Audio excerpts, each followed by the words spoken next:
اب یہاں پہ یہ جو لفظ ہے اردو میں اعتبار نہیں یا بھروسہ نہیں، تو یہ بھی سیاق و سباق کو ہم دیکھ کے جملہ بنائیں گے عربی میں۔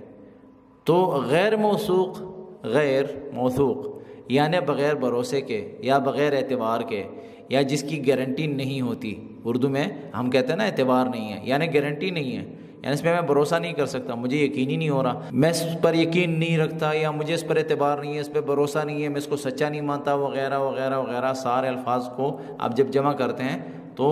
تب اس طرح کے جملے بنتے ہیں۔ تو یہ سارا جو ہے نا معنی ایک ہی ہوتا ہے، سملر معنی دیتے ہیں۔ تو اعتبار نہیں، بھروسہ نہیں، یقین نہیں، میں اس پر اعتماد نہیں کرتا یعنی بھروسہ نہیں کرتا، تو سارے اگر آپ اس کے جو الگ الگ جو مترادف الفاظ ہیں ڈھونڈیں گے تو سارے سیم ملیں گے۔ تو اس لیے عربی میں ہم کہتے ہیں ھذا شخص غیر موثوق یا الشخص ھذا موثقہ،